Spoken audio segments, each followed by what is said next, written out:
said. So I know that you both said that it's happened organically for you, that you kind of just evolved into who you are today. But I'm sure it didn't happen by chance. There were things that you probably did that allowed you to be able to get to this level that you are today.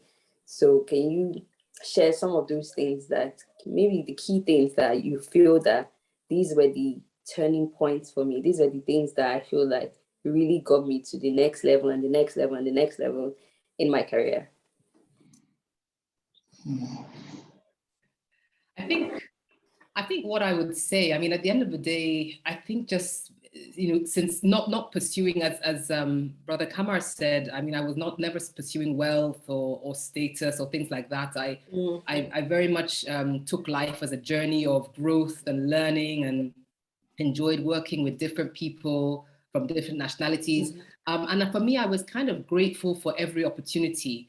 When you start as a lawyer in a law firm, you're not in a glamorous office initially, and you're photocopying for the big deal that needs to, all the files that need to go to the clients, and you're photocopying sometimes till 4 a.m. in the morning, and sometimes you go home, sometimes you have to work, 2 days in a row with the coffee. So it's not glamorous from the beginning, but I was grateful I had a job, I could pay bills. So I wasn't thinking, oh, why am I doing this? I've trained, I've done my master's, I've done law school, I did this, I wasn't thinking along those lines. I was actually just happy I had a job, I was independent, I could pay bills, I wasn't relying on my parents. And I think when you just, whatever you do, however small it seemed at the time, and it never seemed small to me. I mean, photocopy or running a data room for a big deal for the really top partners at the time did not seem like a small thing for me. Whatever I had to do, I just did it very well.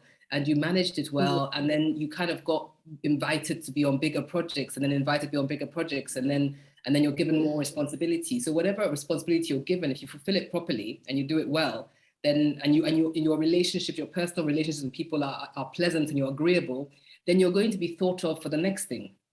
And nobody arrives at a destination. Everybody's driving step by step. So I think it's really enjoying those steps, savoring them, knowing that there's something to learn from those steps, and being really comfortable with who you are and where you are. I think for me as well in the corporate world, which could be very challenging and intense. I mean, I was working in I was working in one of the top 5 Magic Circle firms for many years, and I started when I was very young. And I also started at a time just after I had gone to Mecca, and I decided that I really wanted to start practicing Islam very seriously. And so I was wearing my full hijab, and in a very corporate, very white, very male-dominated British firm, and I was the only person like that there. I mean, I had people in law school saying to me, oh, it's going to be very hard for you to get a training contract. You're a woman, you're Black, and you're Muslim. This is the kind of rhetoric I heard, which I didn't take seriously, because I don't take that kind of rhetoric seriously. I don't think, I don't allow that to affect my sense of self. But I think one of the defining things for me, which I think helps me till today, is that I said to myself, you know what, if it's, before I even went for the interview, for instance, because, I applied to one of these firms thinking thousands of people apply. I don't really have that profile. Why would they take me? But I'll apply anyway.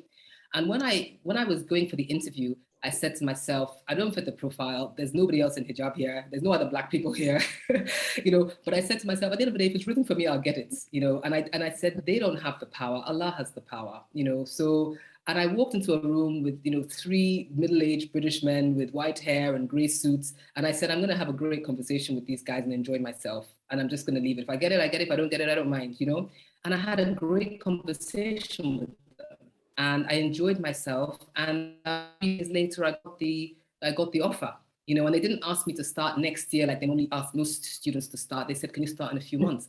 And that was it. And I was the only, hijabi there, the only Black person there, the only, So I really believe don't keep, have a sense of Allah is in control of everything, and look inward and have your inner sense of peace and inner sense of power and inner sense of, I'm enough, I'm doing my best, and don't give the power externally, and just focus and do your best and be content, Look, Aziza has laid a fantastic foundation for this particular question.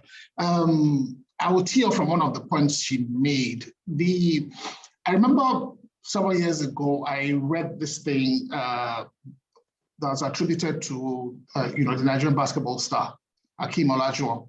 And he said that he used to be a very, very difficult teammate. He used to be a very, very difficult teammate.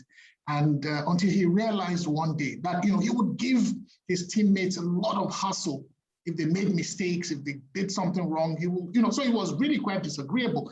I said, until it dawned on him that the only thing within his control was effort, and that results were actually in Allah's hands.